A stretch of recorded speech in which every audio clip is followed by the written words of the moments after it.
ముందు ఎవరు చేయం. ఈ మధ్య ఒక ఆమె వచ్చింది రీసెంట్గా, ఆమె ఏదో కోరిక నెరవేరిందంట గుడిలో, నా దగ్గరకు వచ్చింది. అక్క నేను అనుకున్నాను నా కోరిక దేవుడు తొందరగా నెరవేర్చినాడు, 2 రోజులకే నేను 101 ప్రదక్షిణలు చేయాలనుకున్నాను, ఈరోజు చేయాలా రేపు చేయాలా సోమవారం చేయాలా అని అడుగుతుంది. అంటే వాళ్ళ కోరికను ఏమన్నా దేవుడు ఈరోజు ఇవ్వాలా రేపు ఇవ్వాలా ఎల్లుండి ఇవ్వాలమ్మని అడిగి ఇవ్వలేదు కదా. మళ్ళీ ఆమె కూడా అట్లా అనుకోకుండా నాకు నెరవేరింది దేవుడు ఇచ్చినాడని ఏ రోజైనా సరే చేసేయాలి. దేవుడు నీకు వచ్చి ఇచ్చినప్పుడు నీకేమమ్మా, నువ్వు కూడా వెళ్ళి ఈరోజు ఈ క్షణమే తక్షణం నువ్వు నెరవేర్చు, నువ్వు ఒప్పుకునేదని చెప్పేసినాను. ఆమె వెళ్ళింది. అలాగే మన భారతదేశం చాలా గొప్పదని చెప్తున్నారు, మన సనాతన ధర్మం ఇంకా గొప్పదని చెప్తున్నాం. విదేశాల వాళ్ళు కూడా వచ్చి మన చీరను మన కట్టుబొట్టును మన సాంప్రదాయాన్ని గౌరవించి వాళ్ళు కూడా సారే చీరలుగా తీసుకెళ్తున్నారంటే మన భారతదేశంలో పుట్టినందుకు ఎంత గర్వకారణంగా ఉందో మనమే ఆలోచించాలి. మనది కులం కాదు, ఈ కులం ఆ కులం కాదు, హిందూ కులం. ఈ మతం ఆ మతం కాదు, హిందూ మతం. మనది ఒకటే మతం, హిందూ మతం. ఈ మతంలోనే ఉండాలి మనం. వేరే మతానికి వెళితే అక్కడ అమ్మే ఇక్కడ అమ్మే. అమ్మ నుంచి వేరొక అమ్మకు వెళితే సొంతమమ్మ అమ్మ అవుతుంది కానీ వేరే అమ్మ పిన్నే అవుతుంది, అమ్మ కాదు ఎప్పటికీ. మన అమ్మను మనం విడిచొద్దు ఎప్పటికీ. మనందరం హిందువులం, హిందువుగా జీవిద్దాం, హిందూ ధర్మాన్నే పాటిద్దాం, పిల్లలను జాగ్రత్తగా పెంచుదాం.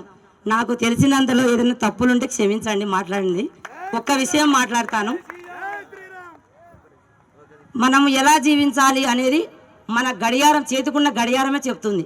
ఒక్క ఉదాహరణ చెప్తున్నాను అంతే. అంటే ఇప్పుడు అందరికీ అన్నలకు గడియారాలు ఉన్న అక్కలకు ఉన్నాయో లేదో తెలియదు. సెల్ ఫోన్లు అవే ఉంటాయి టయాలు చూసుకోవడానికి. వాటిలో 3 ముళ్ళులు ఉంటాయి. ఒకటి గంటలది, నిమిషాలది, సెకండ్లది. గంటల ముళ్ళు గంటకు ఒకసారి తిరుగుతుంది, అంటే బద్దకస్తుని లెక్క, తను ఎక్కడంటే అక్కడ తిరుగుతుంది. నిమిషం ముళ్ళు నిమిషానికి ఒకసారి తిరుగుతుంది. అదే సెకండ్ ముళ్ళు ఉంటుంది అండి, చిన్నది, చీపురు పుల్ల కన్నా చిన్నగా ఉంటుంది, ఎర్రగా ఉంటుంది, సన్నగా ఉంటుంది.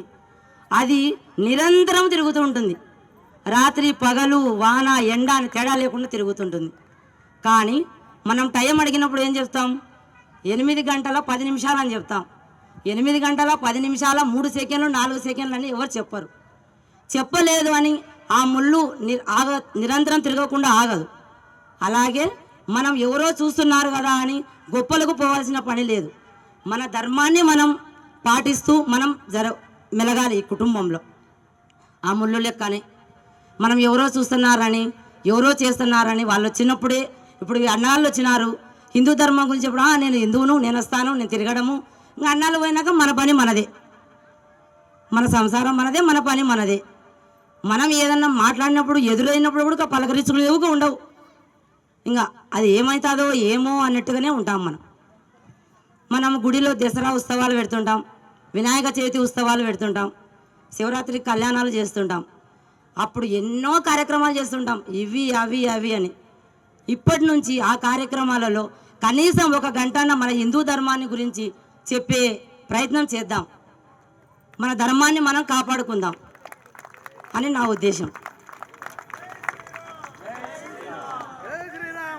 జై శ్రీరామ్. ఎందుకంటే ఇంత గట్టిగా అరుస్తున్నాం జై శ్రీరామ్ జై శ్రీరామ్ అని? మనం ఏదో పేర్లు చెప్పొచ్చు కదా. ఏం అతను ఉన్నాడా ఇక్కడ ఏమన్నా లోకంలో? వెళ్ళిపోయినాడు కదా.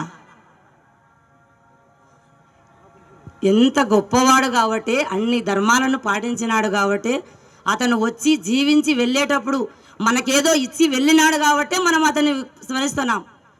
అలాగే మనం వచ్చినాం, మనం జీవిస్తున్నాం, మనం వెళ్ళిపోయేసరికి ఏదో ఒకటి చేసి వెళ్ళాలి.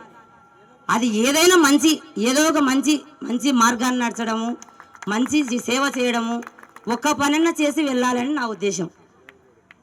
నాకు ఈ అవకాశం ఇచ్చిన పెద్దలందరికీ ధన్యవాదాలు తెలుపుకుంటూ నా కార్యక్రమాన్ని ముగిస్తున్నాను. ధర్మో రక్షితి రక్షితః. జై శ్రీరామ్.